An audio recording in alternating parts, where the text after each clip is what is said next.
Students, welcome to MOS classes. इस video में हम 10th क्लास मैथ एनसीईआरटी के चैप्टर नंबर 11 की एक्सरसाइज 11.1 के सभी क्वेश्चंस को सॉल्व करेंगे।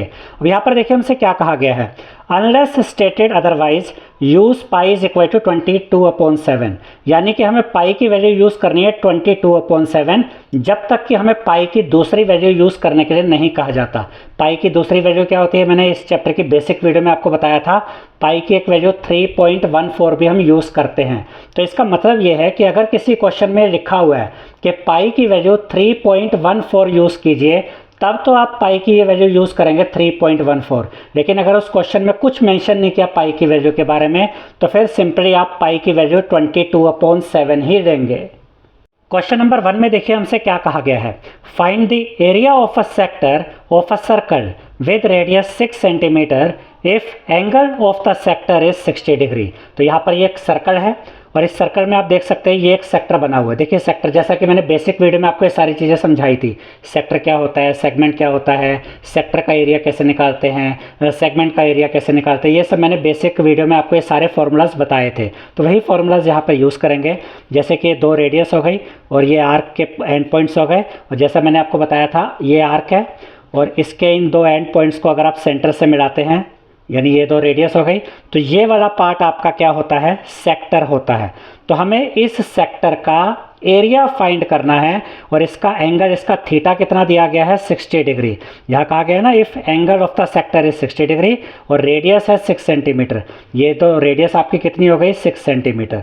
तो रेडियस भी हमें पता है, थीटा यानी एंगल भी हमें पता है, और हमें इसका इस सेक्टर का एरिया पता करना है। तो हम सिंपल फार्मूला यूज़ करके एरिया ऑफ सेक्टर का फार्मूला लगाएंगे और वैल्यूज पुट करेंगे और हमें आंसर मिल जाएगा। तो इसके सोल्यूशन में हम लिखेंगे r is equal to 6 centimetre, radius हो गई 6 सेंटीमीटर, थीटा यानी एंगल कितना है, 60 डिग्री।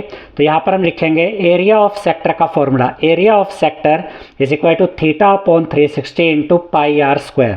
ठीक है, थीटा कितना है, 60 डिग्री, तो थीटा की जगह 60 आ गया, अपॉन में ये 360 है, इंटू में पाई की वैल्यू, कोई वैल्यू नहीं दे रखी यहाँ पर क्वेश्चन में, तो पाई की वैल्यू क्या यूज़ करेंगे, 22/7 इंटू में, अब यहाँ पर रेडियस का स्क्वायर है तो रेडियस कितनी है, 6, तो 6 इंटू 6, क्योंकि आर का स्क्वायर है ना, यानी 2 बार मल्टीप्लाई होगा, तो 6 इंटू 6 लिख दिया। को आगे सॉल्व करते हैं। देखिए ये 0 से ये 0 कट जाएगी, ऊपर 6 है नीचे 36 है, ये आपस में कट जाएंगे। ये 2 की टेबल में भी आते हैं, 3 की टेबल में भी आते हैं, 6 की टेबल में भी आते हैं। तो आप इनको 2 से भी काट सकते हैं, 3 से भी काट सकते हैं, 6 से भी काट सकते हैं। हम सीधा 6 से काटते हैं, 6 1 जा 6, 6 6 जा 36। अब ये 6 है, यहाँ भी 6 है, एक 6 से ये एक 6 कट गया। अब यहाँ पर क्या बचा, ऊपर बचा 22 इंटू 6, वो यहाँ पर लिखा, अपोन में बचा 7, अपोन में ये 7 लिख दिया। 22 इंटू 6 करेंगे तो मिलेगा 132, तो यहाँ न्यूमरेटर में 132 अपोन में 7, तो यही हमारा फाइनल आंसर होगा। देखिए अगर आप अपनी एनसीईआरटी बुक में पीछे की तरफ जो इनके आंसर दिए होते हैं क्वेश्चंस के, वहाँ जाके चेक करेंगे तो यही फाइनल आंसर दिया हो। तो मैंने ये सोल्यूशन यहीं पे रोक दिया है। आप अगर चाहे तो इसको आगे डिवाइड करके मिक्स्ड फ्रैक्शन में लिख सकते हैं या फिर डेसिमल में भी लिख सकते हैं। मैंने वही आंसर लिखा है जो एनसीईआरटी बुक में दिया हुआ है, क्योंकि ये प्रॉपर पूरा डिवाइड यहाँ पर नहीं होगा। ठीक है, तो 132/7 सेंटीमीटर स्क्वायर ये आ गया इस सेक्टर का एरिया। अब इसके बाद क्वेश्चन नंबर 2 में देखिए हमसे क्या कहा गया है, find the area of a quadrant of a circle whose circumference is 22 centimetre. अब इसका मतलब क्या हुआ कि एक सर्कल है, इसका सर्कमफ्रेंस हमें दिया गया है 22 सेंटीमीटर और हमें इसके क्वाड्रेंट का एरिया फाइंड करना है। तो जैसे मैंने इस चैप्टर की बेसिक वीडियो में आपको समझाया था स्टूडेंट्स कि क्वाड्रेंट का मतलब क्या होता है कि आप जब ये 2 डायमीटर इस तरीके से ड्रॉ करते हैं तो ये 4 क्वाड्रेंट में डिवाइड हो जाता है जो सर्कल होता है, और आपको एक क्वाड्रेंट का एरिया यहाँ पर फाइंड करना है। और इसका भी मैंने आपको फॉर्मूला बताया था, इसका तरीका बताया था कि इसके लिए आप सर्कल के एरिया को, यानी कि पाई आर स्क्वायर, इससे आपको सर्कल का एरिया मिलेगा। अगर आप सर्कल के एरिया को डिवाइड कर देते हो 4 से तो आपको एरिया ऑफ क्वाड्रेंट मिल जाता है। अब यहाँ पर ये जो आर यानी रेडियस है, पहले हमें रेडियस फाइंड करनी होगी, क्योंकि यहाँ पे सर्कमफ्रेंस गिवन है, रेडियस गिवन नहीं है। पहले हम रेडियस फाइंड करेंगे, उसके बाद ये एरिया ऑफ क्वाड्रेंट का फॉर्मूला यूज करेंगे और क्वाड्रेंट का एरिया निकाल लेंगे, क्वाड्रेंट का एरिया फाइंड कर लेंगे। तो इसके सॉल्यूशन में सबसे पहले हम लिखेंगे circumference of circle is equal to 22 centimetre, क्योंकि इस सर्कल का सर्कमफ्रेंस हमें 22 सेंटीमीटर दिया गया। अब सर्कमफ्रेंस ऑफ सर्कल का फॉर्मूला होता है 2 पाई आर, तो इसकी जगह इसका ये फॉर्मूला आ जाएगा 2 pi are is equal to ये 22। अब ध्यान से देखिए, 2 पाई आर का मतलब होता है 2 इंटू पाई इंटू आर।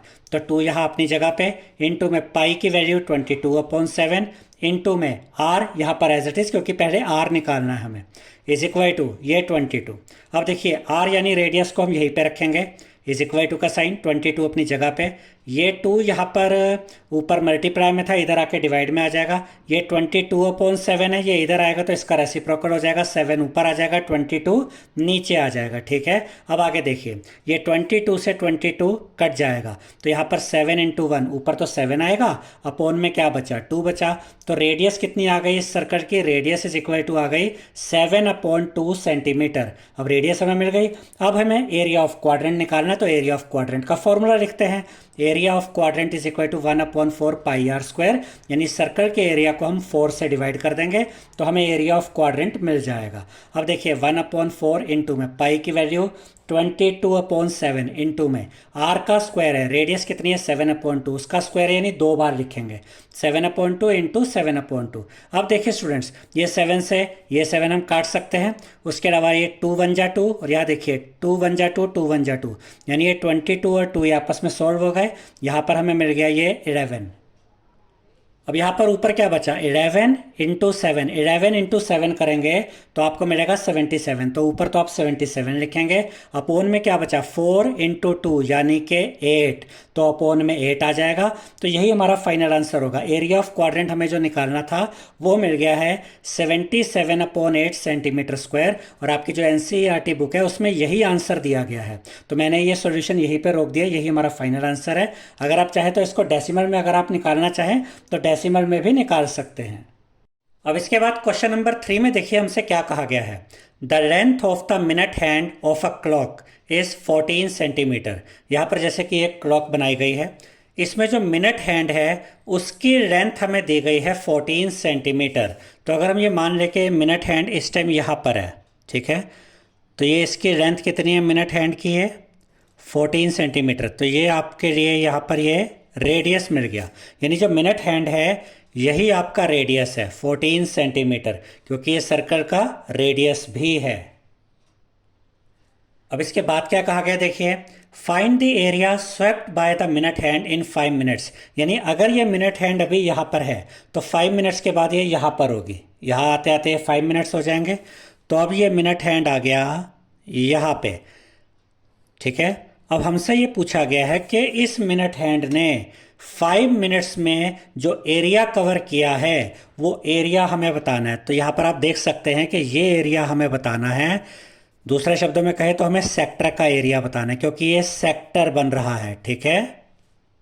अब देखिए स्टूडेंट्स, एरिया ऑफ सेक्टर के फॉर्मूला में थीटा आता है, यानी कि एंगल आता है। तो यहाँ पर हमें थीटा पता करना पड़ेगा कि यहाँ पर जो मिनट हैंड है, मिनट हैंड ये 5 मिनट्स में कितना एंगल बना रही है वो हमें पता करना है। यानी कि यहाँ पर ये जो थीटा होता है ना, ये जो एंगल होता है सेक्टर में, ये सेक्टर है ऐसे पूरा, ये सेक्टर है, तो यहाँ पर एंगल कितना बन रहा है, थीटा कितना, पहले हम वो पता करेंगे।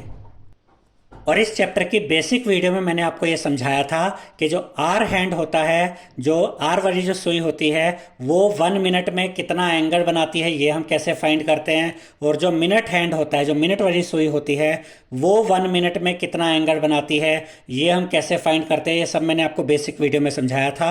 वही मेथड यहाँ पर हम यूज़ करेंगे थीटा को फाइंड करने के लिए, कि जो मिनट हैंड है ये 5 मिनट्स में कितना एंगल बना रही है ये अब हम देखते हैं। तो यहाँ पर हमने लिखा है इसके सॉल्यूशन में r यानी radius is equal to 14 centimetre, क्योंकि ये जो मिनट हैंड है इसकी लेंथ हमें 14 सेंटीमीटर दी गई है, तो रेडियस हमें पता है।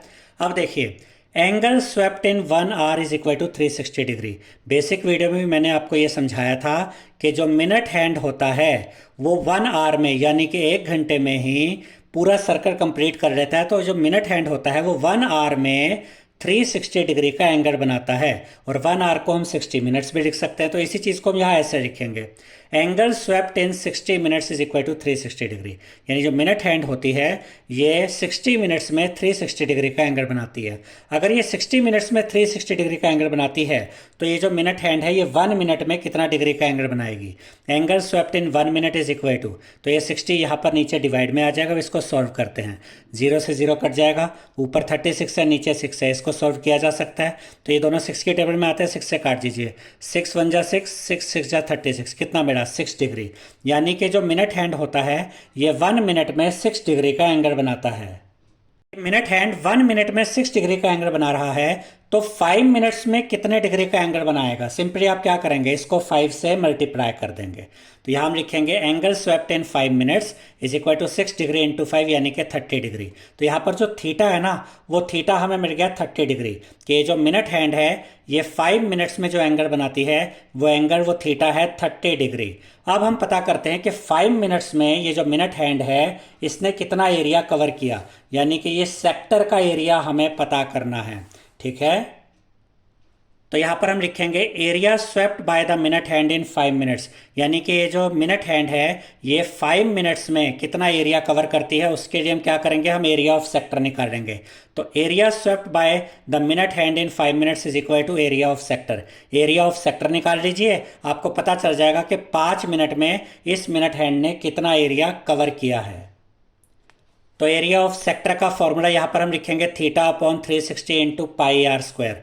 थीटा यानी एंगल कितना हमें मिला था अभी 30 डिग्री, तो इसकी जगह ये 30 आ जाएगा, अपॉन में 360 इंटू पाई की वैल्यू 22/7 इंटू रेडियस 14 है ना, तो रेडियस का स्क्वायर है तो 14 यहाँ 2 बार मल्टीप्लाई करके दिखाएंगे। अब ध्यान से देखिए, अब सिर्फ कैलकुलेशन रह गई है।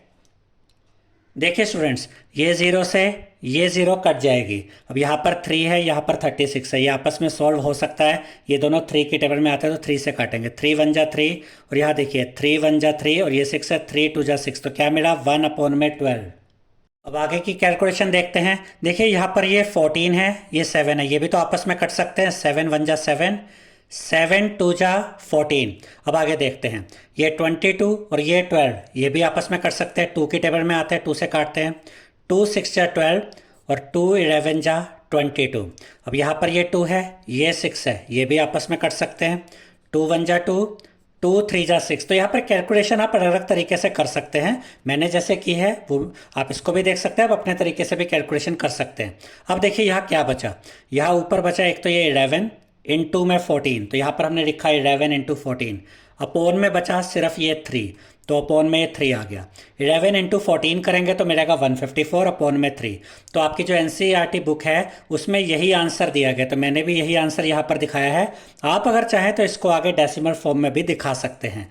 तो हमें जो ये पता करना था कि जो मिनट हैंड है जिसकी कि जो लेंथ हमें बताई गई थी 14 सेंटीमीटर, ये मिनट हैंड 5 मिनट्स में कितना एरिया कवर करती है, वो एरिया हमें मिल गया है कि ये मिनट हैंड 5 मिनट्स में 154/3 सेंटीमीटर स्क्वायर का एरिया कवर करती है।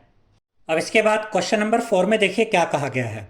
A code of a circle of radius 10 centimetre subtends a right angle eight the centre. तो यहाँ पर ये एक सर्कल है, इसमें ये एक कोड है, देख सकते हैं आप यहाँ पर कि हमने एक कोड बनाई हुई है। ठीक है, इसको नाम दे देते हैं कोड को AB।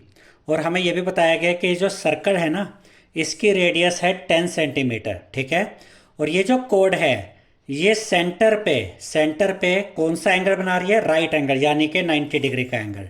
तो ये जो कोड के 2 एंड पॉइंट्स है A एंड B, इनको आप ज्वाइन कर देंगे सेंटर के साथ।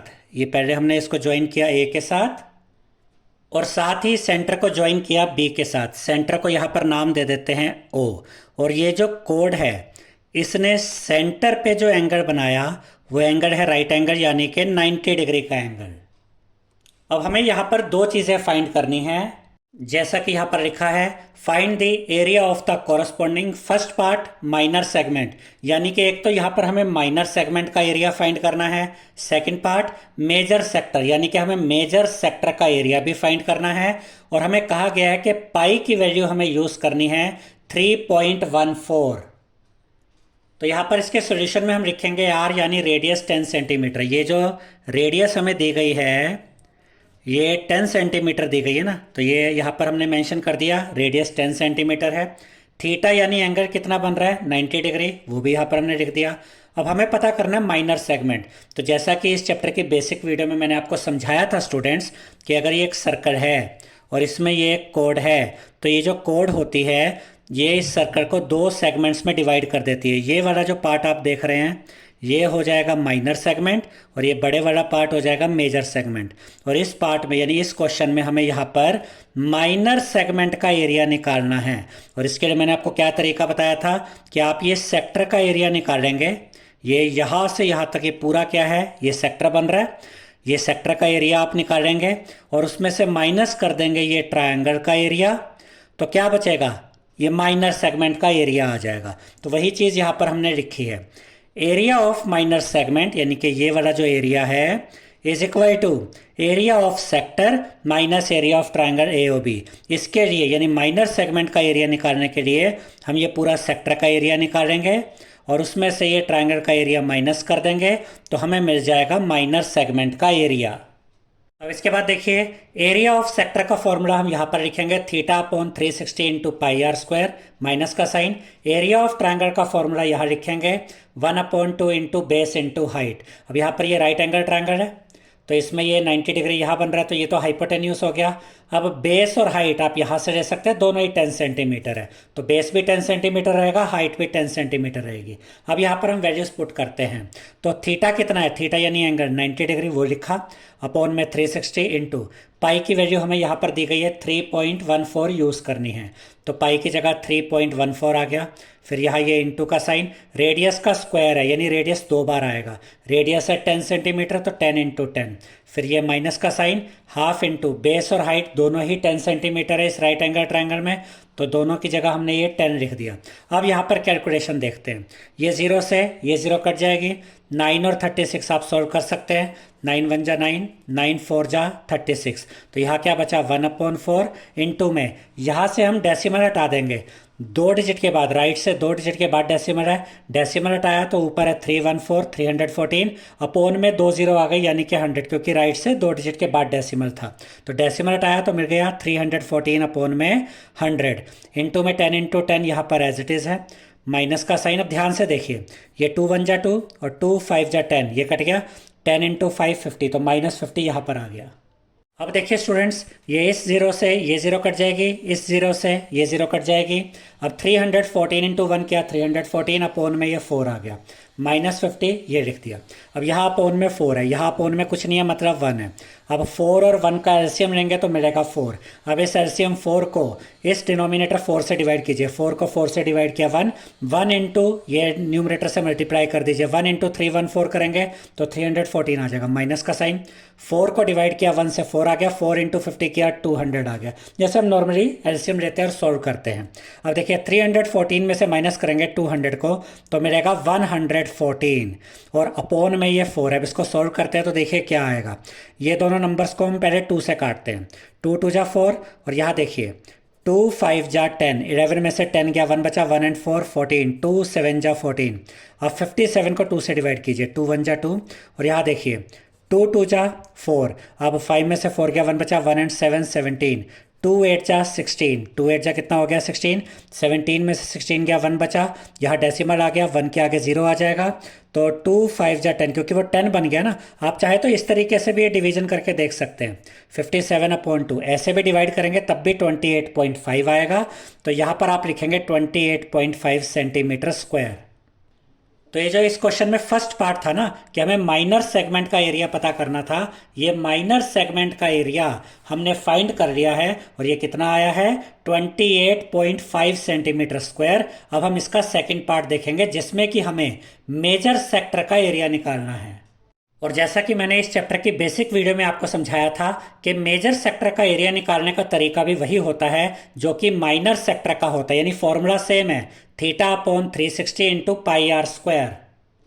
लेकिन यहाँ पे डिफरेंस रहेगा किस चीज़ का, थीटा का यानी एंगल का। देखिए जब आपको इस सेक्टर का एरिया निकालना है, माइनर सेक्टर का, ये माइनर सेक्टर है, छोटा वाला सेक्टर, और ये मेजर सेक्टर है, बड़ा सेक्टर।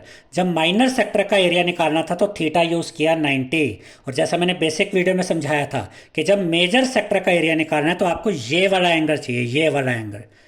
और ये कैसे निकालेंगे? ये पूरा एंगल यहाँ बनता है 360 डिग्री। 360 डिग्री में से माइनस कर देंगे ये वाला 90 डिग्री, तो आपको ये जो मेजर सेक्टर वाला जो एंगल है ना वो मिल जाएगा। तो यहाँ पर हमने देखिए क्या लिखा, theta is equal to 360 minus 90। तो यहाँ पर थीटा मिल गया 270 डिग्री। यानी जब हम मेजर सेक्टर का एरिया निकालेंगे तो अब हम थीटा 90 डिग्री यूज़ नहीं करेंगे, अब हम थीटा यूज़ करेंगे 270 डिग्री, क्योंकि हमें ये मेजर सेक्टर का एरिया निकालना है। अब हम यहाँ पर वैल्यूज़ रखते हैं इस फॉर्मूला में, थीटा यानी कि 270 डिग्री, अपोन में ये 360 है, इनटू में पाई की वैल्यू 3.14, इनटू में रेडियस का स्क्वायर है, रेडियस हमें 10 दी गई है तो 10 यहाँ पर 2 बार लिखेंगे। अब यहाँ पर कैलकुलेशन देखते हैं, ये 0 से ये 0 कट जाएगी। अब इसके बाद देखिए 27 और 36 को हम यहाँ पर सॉल्व कर सकते हैं। दोनों नंबर्स 3 की टेबल में भी आते हैं, 9 की टेबल में भी आते हैं। आप इनको 3 से भी काट सकते हैं, 9 से भी काट सकते हैं, हम सीधा 9 से ही काट देते हैं।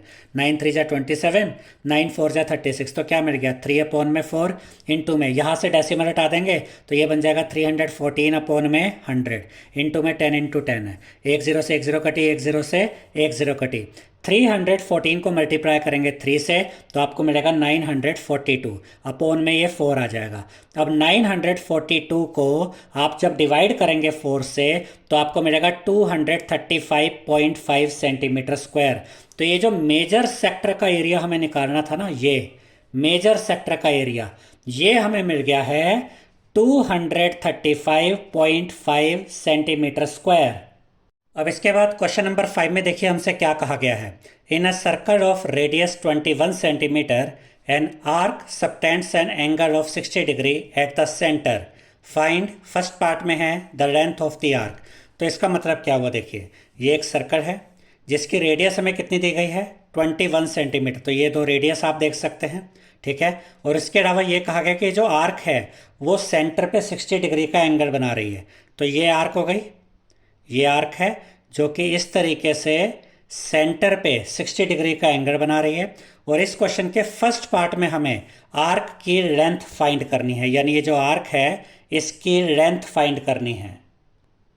तो इसके सॉल्यूशन में हम लिखेंगे आर यानी radius is equal to 21 centimetre जो कि गिवन है, थीटा यानी कि एंगल कितना है 60 डिग्री, और लेंथ ऑफ आर्क का क्या फॉर्मूला होता है जैसा कि बेसिक वीडियो में भी मैंने आपको बताया था। लेंथ ऑफ द आर्क यानी आर्क की लेंथ पता करनी हो तो ये फॉर्मूला यूज़ करेंगे, theta upon 360 into 2 pi R. अब देखिए यहाँ पर सिर्फ वैल्यूज पुट करनी है और इसको सॉल्व करना है। थीटा यानी एंगल 60 डिग्री, ये 60 आ गया ऊपर, अपॉन में 360 इंटू यहाँ पर ये ध्यान से देखिए, अच्छा यहाँ पर ये 2 भी तो है, ये 2 लिखना रह गया था, ये ना कुछ इस तरीके से होना चाहिए 60 अपॉन 360 इंटू में 2 और फिर इंटू करके ये पाई की वैल्यू आएगी 2 इंटू पाई इंटू आर है ना, तो 2 लिखेंगे, इंटू में पाई की वैल्यू 22/7, इंटू में रेडियस यानी आर 21। अब इसको सॉल्व करते हैं, ये 0 से ये 0 कट जाएगी। अब देखिए ऊपर 6 है नीचे 36 है, ये सॉल्व हो सकते हैं, दोनों 6 की टेबल में आते हैं, 6 1 जा 6, 6 6 जा 36। अब यहाँ पर 2 है यहाँ पर 6 है, ये भी सॉल्व हो सकते हैं, 2 1 जा 2, 2 3 जा 6।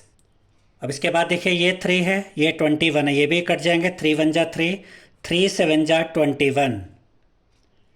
अब यहाँ पर ये 7 है यहाँ पर भी 7 है, 7 से 7 कट जाएगा, बचा क्या सिर्फ 22 बचा, ठीक है। यानी ये जो आर्क है इसकी लेंथ हमें फाइंड करनी थी ना, लेंथ ऑफ द आर्क हमें कितनी मिल गई है 22 सेंटीमीटर। इसके बाद इसी क्वेश्चन के सेकंड पार्ट में हमसे क्या पूछा गया है, देखिए area of the sector formed by the arc, यानी ये जो आर्क है इसने जो ये सेक्टर बनाया, ये सेक्टर है ना, इस सेक्टर का एरिया हमें फाइंड करना है। तो सिंपल है, area of the sector is equal to, इसका फॉर्मूला यूज करेंगे थीटा अपॉन में 360 इंटू में पाई आर स्क्वायर। थीटा कितना है 60 अपॉन में 360 इंटू पाई की वैल्यू 22/7 इंटू में आर का स्क्वायर यानी रेडियस का स्क्वायर है, रेडियस है 21, तो 21 यहाँ पर 2 बार मल्टीप्लाई करके ऐसे हम लिख देंगे। अब इसको सॉल्व करते हैं, 0 से ये 0 कट जाएगी। अब इसके बाद यहाँ 6 है यहाँ 36 है, 6 और 36 आपस में कट जाएंगे, 6 1 जा 6, 6 6 जा 36। अब देखिए ये 22 है ये 6 है, ये भी आपस में कट सकते हैं, 2 3 जा 6, 2 11 जा 22। अब ये 7 1 जा 7 और 7 3 जा 21 और ये 3 से ये 3 कट जाएगा, क्या बचा, ये 11 बचा और ये 21 बचा। तो यहाँ पर हम लिखेंगे 11 इंटू 21, इन दोनों को मल्टीप्लाई करेंगे तो मिलेगा 231 सेंटीमीटर स्क्वायर। यानी एरिया ऑफ सेक्टर जो हमें पता करना था वो हमें मिल गया है 231 सेंटीमीटर स्क्वायर। अब हम आते हैं नेक्स्ट पेज पे और इस क्वेश्चन का थर्ड पार्ट देखते हैं। थर्ड पार्ट में हमसे कहा गया है area of the segment formed by the corresponding code, यानी कि यहाँ पर जो कोड है वो जो सेगमेंट बना रही है उस सेगमेंट का एरिया, यहाँ पर माइनर सेगमेंट का एरिया हमें पता करना है। अब आप कहेंगे यहाँ पर तो ये आर्क है, कोड तो कहीं दिख ही नहीं रही। तो ध्यान से देखिए, अगर मैं इस आर्क के दोनों पॉइंट्स को, दोनों एंड पॉइंट्स को अगर मिला देता हूँ इस तरीके से, तो अब ये कोड भी तो बन गई। और ये जो आप देख रहे हैं ना ये वाला पार्ट, ये जो माइनर सेगमेंट है इसका एरिया हमें फाइंड करना है। अब पहले तो हम इस कोड को नाम दे देते हैं ए बी और यहाँ सेंटर को नाम दे देते हैं ओ। तो यहाँ पर ये ट्रायंगल भी आपको नज़र आ रहा है। अब ये ट्रायंगल पे हमें नज़र इसलिए रखनी है क्योंकि अगर हमें माइनर सेगमेंट का एरिया निकालना है तो इसका तरीका क्या होता है, एरिया ऑफ सेक्टर निकालते हैं, यानी ये पूरे सेक्टर का एरिया जो हम ऑलरेडी फाइंड कर चुके हैं सेकंड पार्ट में, ठीक है। तो जो हमें कितना मिला था 231, उसमें से अगर हम माइनस कर देते हैं ये ट्रायंगल का एरिया, ये पूरे सेक्टर का एरिया था, इसमें से अगर हम ये ट्रायंगल का एरिया माइनस कर दें तो हमें ये माइनर सेगमेंट का एरिया मिल जाएगा। ये चीज़ हम पहले भी समझ चुके हैं, ठीक है। बेसिक वीडियो में मैंने आपको ये सब चीज़ें क्लियर की थी। तो यहाँ हमने लिखा area of the segment is equal to area of sector निकालेंगे, उसमें से माइनस कर देंगे area of triangle A O B, ठीक है। Area of sector second part में हमने पहले ही निकाल लिया है, जो कितना आया था 231। तो इस एरिया ऑफ सेक्टर लिखा 231 माइनस, यहाँ एरिया ऑफ ट्रायंगल क्या होगा उसके लिए मैंने जो फॉर्मूला यूज़ किया है इक्विलेटरल ट्रायंगल का एरिया वाला फॉर्मूला यूज़ किया। अब आप कहेंगे हमें कैसे पता कि ये इक्विलेटरल ट्रायंगल है, तो उसका भी तरीका देखिए। ये एंगल है 60 डिग्री, ठीक है। और यहाँ पर ये दोनों जो साइड्स हैं, ये वाली साइड और ये वाली साइड, ए ओ साइड और बी ओ साइड, ये दोनों साइड्स रेडियस भी तो है सर्कल की, और रेडियस आपस में इक्वल होती है, एक सर्कल की रेडियस आपस में इक्वल होती है, ठीक है। अब अगर ये दोनों साइड्स इक्वल हैं तो एक ट्रायंगल में अगर दो साइड्स इक्वल होती हैं तो इनके अपोजिट एंगल भी इक्वल होते हैं, यानी कि ये वाला एंगल और इधर से ये वाला एंगल, ये दोनों एंगल्स भी इक्वल होंगे। अब तीनों एंगल्स का सम होता है 180 डिग्री, ठीक है। ये एंगल 60 है तो बचा कितना 120, और वो 120 भी ये दो इक्वल पार्ट्स में बटेगा, यानी 60 और 60, 60 60 120, 120 और 60 180। तो तीनों ही एंगल्स यहाँ इक्वल आ गए और तीनों एंगल 60 डिग्री के आ गए ना। तीनों एंगल 60 डिग्री के कौन से ट्रायंगल में होते हैं, इक्विलेटरल ट्रायंगल में। इससे पता चलता है कि ये ट्रायंगल ए ओ बी एक इक्विलेटरल ट्रायंगल है। तो इसका एरिया कैसे फाइंड करेंगे, √3/4 इंटू साइड स्क्वायर। अब आगे देखिए 231 यहाँ लिखा, माइनस का साइन, √3/4 इंटू साइड। अब इसकी साइड कितनी है देखिए, यहाँ पर ये रेडियस हमें कितनी दी गई थी 21, यानी कि ये भी 21 है तो ये भी 21 और इक्विलेटरल ट्रायंगल है तो ये साइड भी 21। तो साइड का स्क्वायर में हम क्या करेंगे 21 का स्क्वायर, यानी 21 को 2 बार लिख देंगे क्योंकि इस इक्विलेटरल ट्रायंगल की तीनों साइड्स 21 हैं। अब देखिए 231 यहाँ पर लिखा, माइनस का साइन, √3/4 इंटू 21 इंटू 21 करेंगे मिलेगा 441। अब ये 231 यहाँ लिखा, माइनस का साइन, 441 को √3 से मल्टीप्लाई किया तो 441 √3 अपॉन में ये 4, और यही हमारा फाइनल आंसर होगा। आपकी NCERT बुक में भी यही आंसर दिया गया है।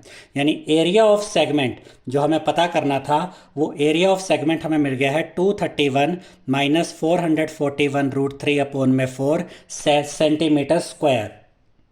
क्वेश्चन नंबर 6 में देखिए हमसे क्या कहा गया है, अ chord of a circle of radius 15 centimetre subtends an angle of 60 degree at the centre. यानी कि ये एक सर्कल है और इसमें ये एक कोड है, इस कोड को हमने नाम दे दिया ए बी, और हमसे ये कहा गया है कि इस सर्कल की जो रेडियस है वो 15 सेंटीमीटर है। तो अगर ये कोड है तो इसके दोनों एंड पॉइंट्स को आप इस तरीके से मिलाएंगे सेंटर से, तो ये आपका ये रेडियस है ए ओ और ये रेडियस है बी ओ। ये दोनों रेडियस कितनी हो गई 15 सेंटीमीटर, और ये जो कोड है ये सेंटर पे कितने डिग्री का एंगल बना रही है 60 डिग्री, यानी कि थीटा कितना हो गया 60 डिग्री। अब इसके बाद हमसे क्या पूछा गया है, find the areas of the corresponding minor and major segments of the circle. तो यहाँ पर ये जो माइनर सेगमेंट है इसका एरिया पता करना है, और ये जो मेजर सेगमेंट है इसका भी एरिया पता करना है। और उसके साथ ये भी दिया गया है कि पाई की वैल्यू यूज़ करनी है 3.14 और अंडर रूट 3 की वैल्यू हमें यूज़ करनी है 1.73। पहले हम माइनर सेगमेंट का एरिया फाइंड करेंगे। तो यहाँ पर हमने लिखा इसके सॉल्यूशन में आर यानी रेडियस 15 सेंटीमीटर और थीटा कितना है यानी एंगल कितना है 60 degree. Area of minor segment हम कैसे निकालते हैं, एरिया ऑफ सेक्टर उसमें से माइनस कर देते हैं एरिया ऑफ ट्रायंगल को। तो यहाँ पर एरिया ऑफ सेक्टर, ये पूरे सेक्टर का एरिया निकालेंगे हम और उसमें से माइनस कर देंगे इस ट्रायंगल ए ओ बी का एरिया, तो हमें ये माइनर सेगमेंट का एरिया मिल जाएगा। तो एरिया ऑफ सेक्टर का फॉर्मूला क्या है, थीटा अपॉन में 360 into pi are square minus में ये जो ट्रायंगल है ए ओ बी, ये एक इक्विलेटरल ट्रायंगल है, बिल्कुल फिफ्थ क्वेश्चन की तरह। जैसे फिफ्थ क्वेश्चन में हमने देखा था ना, ये इक्विलेटरल ट्रायंगल था, बिल्कुल उसी तरीके से ये एक इक्विलेटरल ट्रायंगल है। तो यहाँ पर इसका एरिया कैसे निकालेंगे, अंडर रूट 3/4 साइड स्क्वायर। और इक्विलेटरल ट्रायंगल कैसे है, देखिए ये एंगल 60 डिग्री है, ठीक है। और उसके अलावा यहाँ पर ये दो साइड्स इक्वल हैं। अगर ये दो साइड्स इक्वल हैं तो इनके अपोजिट एंगल्स यानी कि ये एंगल और ये एंगल भी आपस में इक्वल होंगे, ठीक है। अब ये एंगल 60 डिग्री है, बचे हुए एंगल्स कितने हुए 120 डिग्री, और ये दोनों भी आपस में इक्वल है यानी 60 60 60 एंड 60 120 120 प्लस 60 80 180 हो जाएगा। यानी कि इसके तीनों एंगल इक्वल है, तो इसका मतलब इसकी तीनों साइड्स भी इक्वल होंगे। या इसको ऐसे भी याद रख सकते हैं कि तीनों एंगल 60 डिग्री के हैं और तीनों एंगल 60 डिग्री के कौन से केस में होते हैं, इक्विलेटरल ट्रायंगल के केस में। तो ये एक इक्विलेटरल ट्रायंगल है, तो इसका एरिया हम इस तरीके से निकालेंगे अंडर रूट 3/4 साइड स्क्वायर। तो इसकी तीनों साइड्स होंगी 15 सेंटीमीटर। अब यहाँ पर वैल्यूज़ रखते हैं और इसको सॉल्व करते हैं, ठीक है। थीटा यानी एंगल 60 अपॉन में 360 इंटू पाई की वैल्यू जैसा क्वेश्चन में दिया गया 3.14 यूज़ करेंगे, इंटू में रेडियस कितनी है 15, रेडियस का स्क्वायर यानी 15 इंटू 15, माइनस का साइन, अंडर रूट 3 की वैल्यू हमें दी गई है 1.73 वो रखी, अपॉन में 4 इंटू साइड का स्क्वायर यानी 15 इंटू 15, 15 का स्क्वायर यानी 15 इंटू 15 हो गया। अब यहाँ पर देखिए ये ज़ीरो से ये ज़ीरो कट जाएगी। अब इसके बाद यहाँ 6 है, अपॉन में 36 है, ये 6 से कट सकता है, 6 1 जा 6, 6 6 जा 36। अब देखिए 3 2 जा 6, 3 से काटते हैं, 3 2 जा 6 और यहाँ पर देखिए 3 5 जा 15। अब ये 3.14 है और ये 2 है, ये भी आपस में सॉल्व हो सकते हैं, 2 से कटते हैं, 2 1 जा 2 और यहाँ पर देखिए 2 1 जा 2, डेसिमल है, डेसिमल आ गया। अब 3 में से 2 गया 1 बचा, 1 एंड 1 11, 2 5 जा 10, 11 में से 10 गया 1 बचा, 1 एंड 4 14, 2 7 जा 14, क्या बचा यहाँ पर 1.57, वो हमने यहाँ पर लिखा, इंटू में 5 इंटू 15 वो हमने यहाँ पर लिखा 75 हो गया ना, 5 इंटू 15 करेंगे तो 75 ये हो गया। अब ये माइनस का साइन, अब ध्यान से देखिए 1.73 15 और 15 इन तीनों को मल्टीप्लाई करेंगे तो मिलेगा 389.25, अपॉन में ये 4 है। अब इन दोनों नंबर्स को मल्टीप्लाई कीजिए, 1.57 और 75 को मल्टीप्लाई करेंगे तो मिलेगा 117.75, माइनस का साइन, 389.25 को जब आप 4 से डिवाइड करेंगे, आप ये डिवाइड करके देख सकते हैं, तो आपको मिलेगा 97.3125। अब हम क्या करेंगे, 117.75 में से माइनस करेंगे 97.3125। तो यहाँ पर ये माइनस कैसे करेंगे वो मैं करके दिखा देता हूँ। 117.75 ये लिखा, इसमें से क्या माइनस करना है 97.3125। तो यहाँ पर आप ये 2 0 इस तरीके से एंड में यहाँ पर लगा सकते हैं। अब देखिए यहाँ से कैरी लेंगे, 10 बन जाएगा, 10 में से 5 गया 5 बचा, यहाँ से कैरी लिया 9 बन गया, 9 में से 2 गया 7 बचा। अब यहाँ से एक कैरी हो चुका है ना नंबर, ये बचा 4, 4 में से 1 गया 3 बचा, फिर 7 में से 3 माइनस करेंगे 4 बचेगा, पॉइंट यानी डेसिमल, 7 में से 7 गया 0 बचा। उसके बाद यहाँ से कैरी लेंगे 11 बन जाएगा, 11 में से 9 गया 2 बचा, तो हमें फाइनली क्या मिला 20.4375। वही तो यहाँ पर हमने लिखा है 20.4375। तो जो ये माइनर सेगमेंट था, माइनर सेगमेंट का एरिया हमें मिल गया है 20.4375 सेंटीमीटर स्क्वायर। अब इसके बाद हम नेक्स्ट पेज पे मेजर सेगमेंट का एरिया फाइंड करेंगे। तो जैसा कि मैंने इस चैप्टर की बेसिक वीडियो में आपको समझाया था कि अगर हमें मेजर सेगमेंट का एरिया निकालना है तो वो हम कैसे निकालते हैं, एरिया ऑफ द सर्कल में से माइनस कर देते हैं area of the minor segment. देखिए ये सर्कल है, इसका एरिया निकालेंगे और इसमें से ये माइनर सेगमेंट का एरिया अगर हम माइनस कर देते हैं तो हमें क्या मिल जाएगा, मेजर सेगमेंट का एरिया। तो वही चीज़ यहाँ पर हमने लिखी है, area of major segment is equal to area of the circle minus area of the minor segment. अब यहाँ पर एरिया ऑफ द सर्कल कैसे निकालेंगे, इसका फॉर्मूला है पाई आर स्क्वायर, माइनस का साइन ये आ गया। एरिया ऑफ माइनर सेगमेंट अभी हमने पता किया 20.4375। अब यहाँ पाई की वैल्यू हमें क्वेश्चन में दी गई है 3.14 यूज़ करनी है, वो लिखी। इनटू में रेडियस 15 है तो 15 दो बार आ जाएगा क्योंकि रेडियस का स्क्वायर है। माइनस 20.4375। अब 3.14, 15 और 15 इन तीनों को मल्टीप्लाई करेंगे तो हमें मिलेगा 706.5। ठीक है, फिर ये माइनस का साइन और 20.4375। और जब आप 706.5 में से माइनस करेंगे 20.4375 तो आपको मिलेगा 686.0625। तो मेजर सेगमेंट का एरिया हमें मिल गया है 686.0625 सेंटीमीटर स्क्वायर। अब हम देखेंगे question number 7। A chord of a circle of radius 12 centimetre subtends an angle of 120 degree at the centre.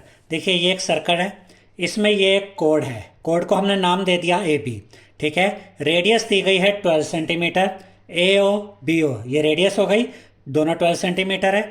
और ये जो कोड है ये सेंटर पे जो ये एंगल बना रही है ये एंगल है 120 डिग्री। अब आगे देखते हैं, find the area of the corresponding segment of the circle. तो इस क्वेश्चन में हमें ये जो माइनर सेगमेंट है ना, ये माइनर सेगमेंट का एरिया फाइंड करना है। और हमें ये भी कहा गया है कि पाई की वैल्यू 3.14 यूज करनी है और अंडर रूट 3 की वैल्यू 1.73 यूज करनी है। अब हम इसका सॉल्यूशन देखते हैं। तो यहाँ पर हम लिखेंगे आर यानी radius is equal to 12 centimetre, theta यानी एंगल कितना है 120 डिग्री। अब हमें क्या फाइंड करना है, area of the corresponding segment of the circle, जिसका मतलब है कि हमें area of the minor segment find करना है। जैसे ही हम ये माइनर सेगमेंट का एरिया फाइंड कर लेंगे हमें हमारा आंसर मिल जाएगा। और माइनर सेगमेंट का एरिया हम कैसे निकालते हैं, एरिया ऑफ सेक्टर में से माइनस करते हैं एरिया ऑफ ट्रायंगल। तो यहाँ पर ये जो सेक्टर है हम इस सेक्टर का एरिया निकालेंगे और उसमें से इस ट्रायंगल ओ ए बी का एरिया, इस ट्रायंगल ओ ए बी का एरिया माइनस कर देंगे। तो सेक्टर में से ट्रायंगल का एरिया जब माइनस हो जाएगा तो ये माइनर सेगमेंट का एरिया हमें मिल जाएगा। तो यहाँ पर दो मेन चीज़ें हमें फाइंड करनी है, एरिया ऑफ सेक्टर और area of triangle O A B. जैसे ही हमें इन दोनों की वैल्यूज़ मिल जाएंगी हमें इस क्वेश्चन का आंसर मिल जाएगा। तो पहले हम फाइंड करते हैं एरिया ऑफ सेक्टर। तो यहाँ पर हमने लिखा area of sector. Area of sector कैसे निकालते हैं, theta upon 360 into pi are square. Theta यानी एंगल कितना है 120 वो लिखा, अपॉन में 360 इंटू पाई की वैल्यू दी गई है 3.14 वो यूज़ की, इंटू में रेडियस है 12 का स्क्वायर आ जाएगा ना, रेडियस का स्क्वायर है तो 12 को यहाँ दो बार मल्टीप्लाई कर देंगे। अब इसको ज़रा सॉल्व करते हैं। देखिए 0 से ये 0 कट जाएगी, 12 और 36 को आप सॉल्व कर सकते हैं। ये अलग अलग नंबर्स में आते हैं, जिस नंबर से आप काटना चाहे काट सकते हैं। जैसे कि मैं चाहूँ तो यहाँ पर इसको 12 से भी काट सकता हूँ, 12 1 जा 12, 12 3 जा 36। अब यहाँ पर ये 12 है ये 3 है, ये भी आपस में कट जाएंगे, 3 1 जा 3, 3 4 जा 12। अब यहाँ पर क्या बचा, ये 3.14 इंटू में 4 इंटू 12 करेंगे तो क्या आएगा 12 इंटू 4 48, तो वो लिखा। यानी कि अभी हमने इसको इस तरीके से लिख दिया। एरिया ऑफ सेक्टर हमें कितना मिल गया 3.14 इंटू 48 सेंटीमीटर स्क्वायर। अब एरिया ऑफ सेक्टर तो हमें मिल गया, अब हम फाइंड करेंगे area of triangle O A B. और ये जो पार्ट अब हम करने जा रहे हैं यानी area of triangle O A B जो अब हम फाइंड करेंगे ये थोड़ा सा लेंथी पार्ट है लेकिन इजी है, आप स्टेप वाइज समझेंगे तो आपको आसानी से समझ आ जाएगा।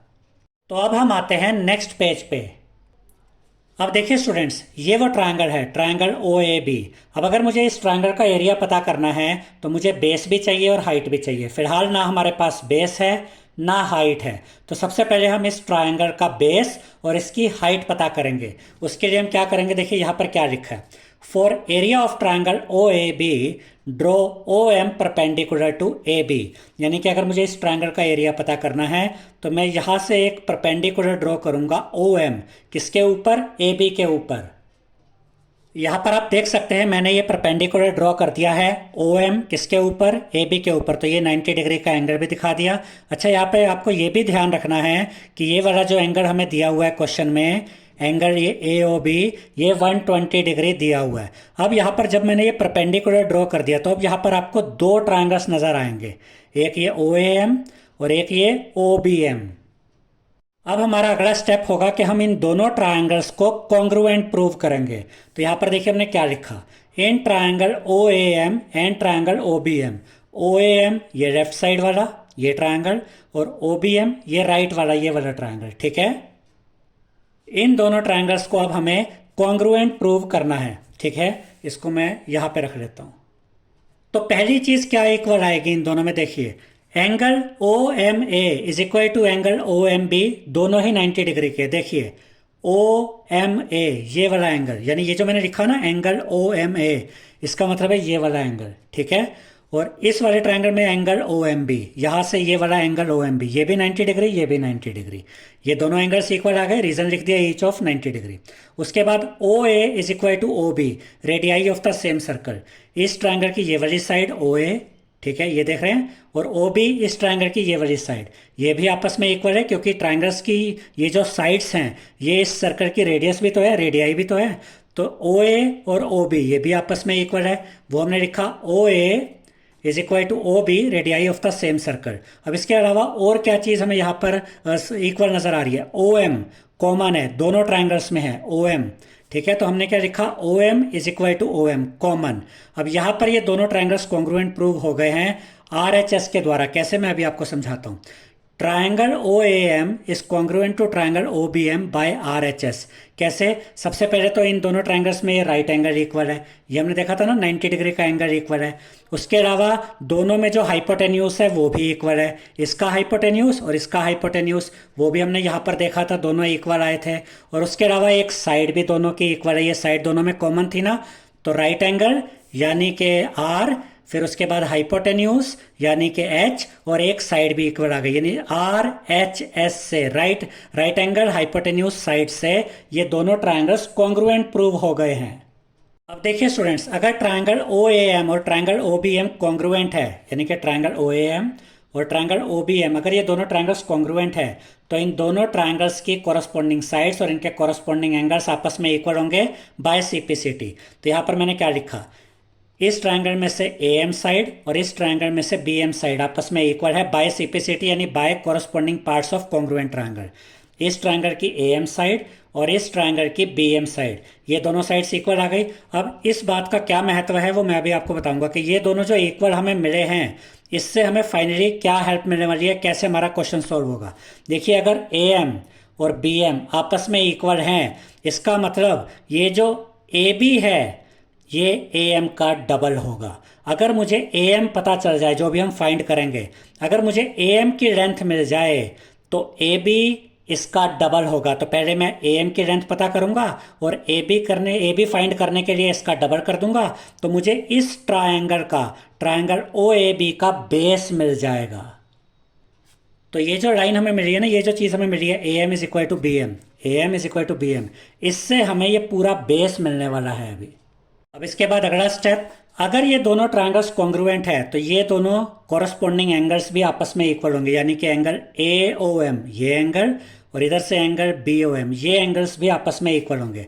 तो वही यहाँ पर हमने लिखा angle A O M is equal to angle B O M, reason वही है by C P C T, by corresponding parts of congruent triangles. Question में दिया गया ये पूरा एंगल 120 डिग्री है।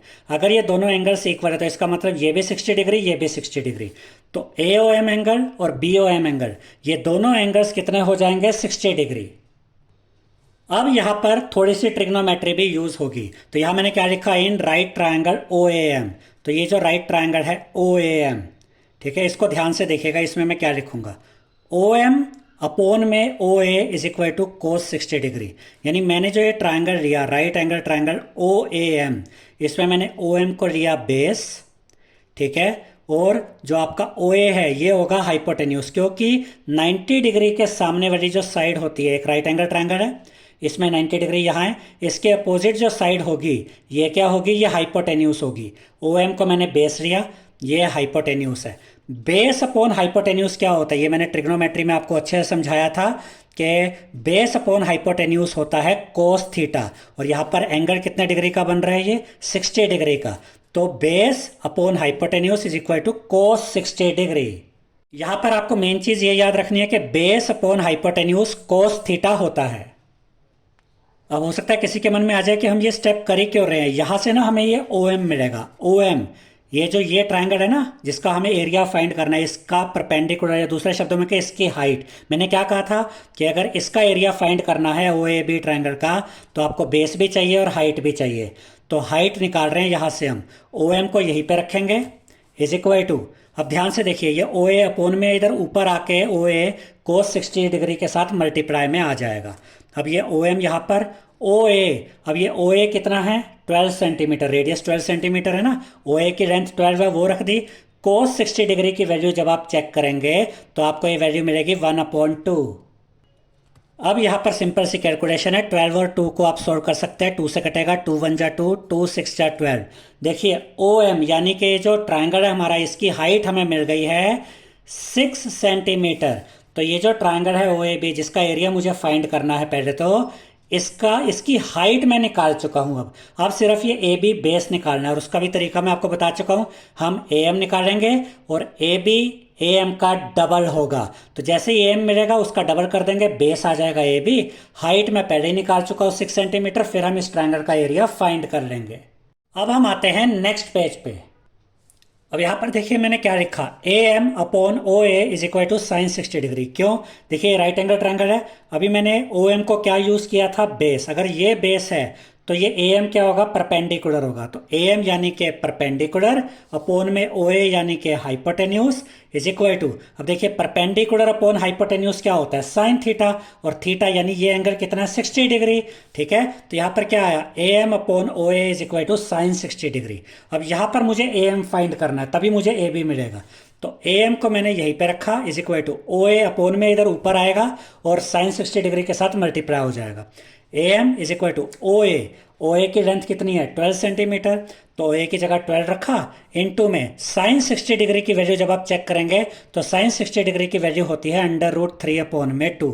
अब ध्यान से देखिए, ए एम अपनी जगह पे इज इक्वल टू 12 और 2 को सॉल्व किया जा सकता है। 2 1 जा 2, 2 6 जा 12, 6 इंटू √3 यानी कि 6√3। तो ए एम की लेंथ मुझे कितनी मिल गई है 6√3 सेंटीमीटर। ये जो ए एम है इसकी लेंथ मुझे मिल गई 6√3 सेंटीमीटर। और जो ए बी है, मैं पहले भी आपको एक्सप्लेन कर चुका हूं कि ए बी ए एम का डबल है।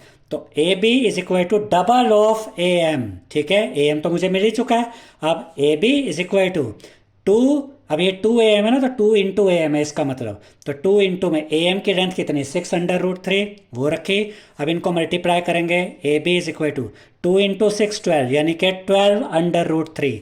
तो ये जो बेस था ना, इस ट्रायंगल का जो बेस था ए बी, वो बेस मुझे मिल गया है 12√3 सेंटीमीटर।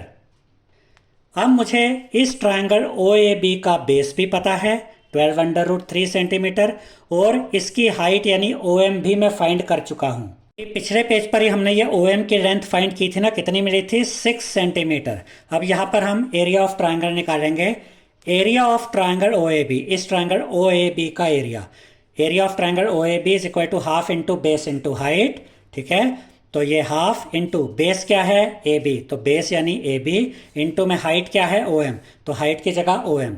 अब इनकी वैल्यूज पुट कर देते हैं, ये हाफ यहाँ पर इंटू में ए बी कितना मिला, बेस ए बी कितना है 12√3 वो रखा, इंटू हाइट ओ एम कितनी मिली थी 6 वो रखी यहाँ पर। अब देखिए 6 और 2 को सॉल्व किया जा सकता है, 2 1 जा 2, 2 3 जा 6। अब 12√3 को मल्टीप्लाई करेंगे 3 से, 12 इंटू 3 क्या होता है 36। तो यहाँ आ जाएगा, इन दोनों को जब मल्टीप्लाई किया तो हमें मिला 36√3 सेंटीमीटर स्क्वायर।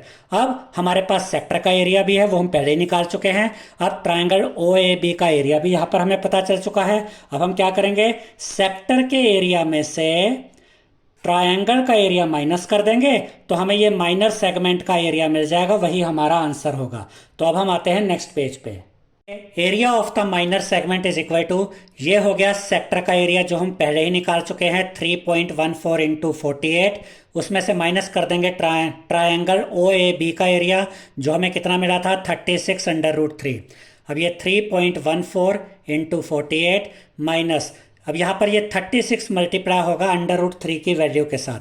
देखिए 36√3 जब आप बोलते हैं तो इसका मतलब होता है 36 इंटू √3, और क्वेश्चन में हमें √3 की वैल्यू क्या दी गई है 1.73। इन दोनों को अभी हम मल्टीप्लाई करेंगे। तो इन दोनों को मल्टीप्लाई करेंगे 3.14 को 48 के साथ, तो आपको मिलेगा 150.72। फिर ये माइनस 36 को मल्टीप्लाई करेंगे 1.73 के साथ, तो आपको मिलेगा 62.28। अब आप 150.72 में से माइनस करेंगे 62.28 को, तो आपको मिलेगा 88.44। यानी कि जो area of the minor segment हमें निकालना था, ये area of the minor segment हमें कितना मिल गया है, 88.44 सेंटीमीटर स्क्वायर। अब इसके बाद क्वेश्चन नंबर 8 में देखिए क्या कहा गया है। A horse is tied to a peg at one corner of a square shaped grass field of side 15 metre by means of a 5 metre long rope. अब इसका मतलब क्या हुआ, एक स्क्वायर शेप में ये इस तरीके से एक फील्ड है, ठीक है, और इस स्क्वायर के चारों साइड से हमें 15 मीटर दी गई है, हालांकि इसका यूज़ नहीं होगा यहाँ पर। और हमें ये कहा गया कि 5 मीटर लंबी एक रोप है। तो इस घोड़े को ना इस तरीके से, इस हॉर्स को इस तरीके से बांधा गया है एक खूंटी के साथ। ये पैग वर्ड यूज़ हुआ है ना, पैग मतलब ऐसे लकड़ी की खूंटी होती है, उसके साथ रस्सी बांध दी गई, और ये रस्सी की लेंथ है 5 मीटर। अब ये जो हॉर्स है ये कितना एरिया कवर करेगा, ये हमें फाइंड करना। देखिए क्या कहा गया, फाइंड, फर्स्ट पार्ट क्या है, टोटल 2 पार्ट्स हैं इसमें। पहला part, the area of that part of the field in which the horse can graze, यानी कितना एरिया ये कवर कर सकता है ग्रेजिंग के लिए। ग्रेज मतलब जैसे घास चरने के लिए। तो अगर आप ध्यान से देखें तो हमें ये सेक्टर का एरिया निकालना है, इतना एरिया, ठीक है। यहाँ पर ये आपको सेक्टर दिख रहा है, इसकी रेडियस आपको कितनी नज़र आ रही है, 5 मीटर, क्योंकि हमें जो रोप की लेंथ दी गई है वो 5 मीटर है, तो ये आपकी रेडियस हो गई। थीटा कितना होगा, ये स्क्वायर शेप है ना फील्ड, तो थीटा हो गया 90 डिग्री। सेक्टर का एरिया निकालना, इतना एरिया ये कवर कर सकता है ग्रेजिंग के लिए, ये हमें फाइंड करना है।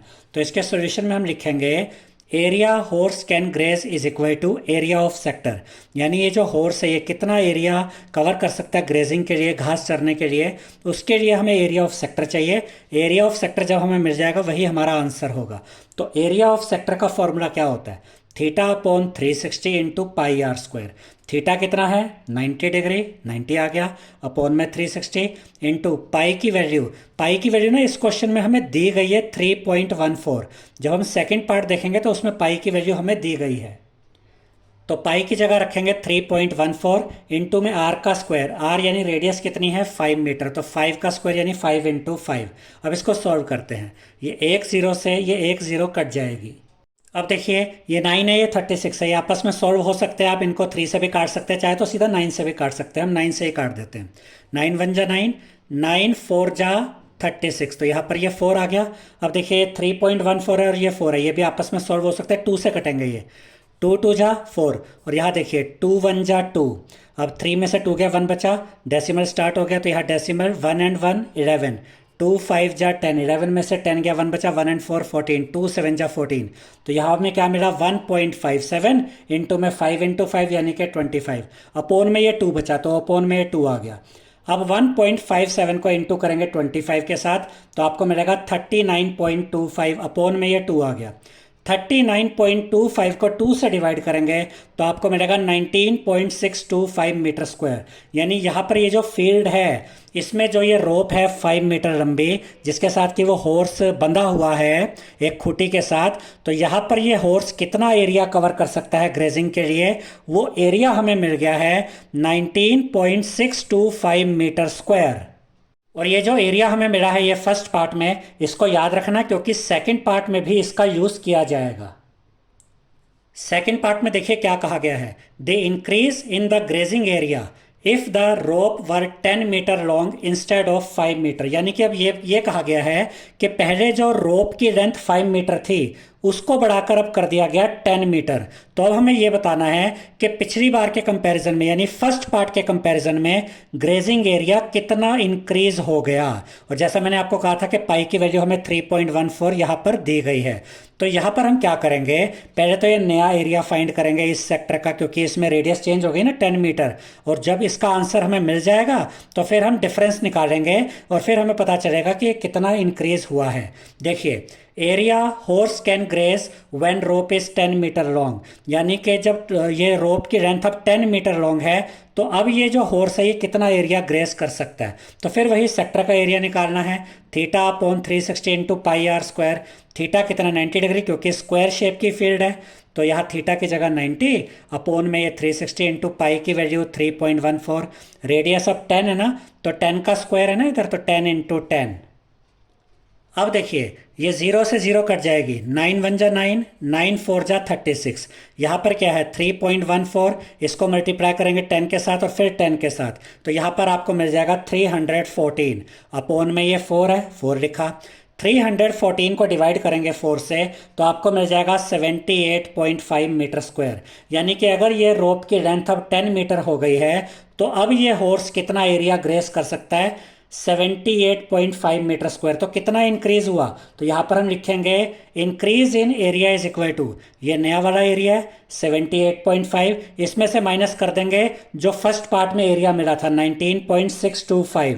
अब 78.5 में से माइनस करेंगे 19.625 तो आपको मिलेगा 58.875 मीटर स्क्वायर। यानी कि जो ग्रेजिंग का एरिया जो इंक्रीज हुआ है वो इतना इंक्रीज हुआ है 58.875 मीटर स्क्वायर।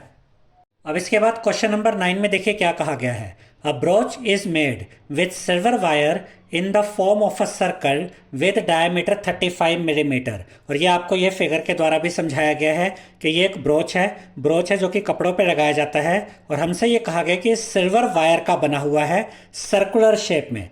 यानी कि ये जो आप देख रहे हैं ना, जो इसका सर्कुलर शेप है ये भी सिल्वर वायर का बना हुआ है, और उसके अलावा इसका जो डायमीटर दिया गया है यहाँ पे अगर आप काउंट करेंगे टोटल 5 डायमीटर्स है, और डायमीटर की लेंथ दी गई है 35 millimetre.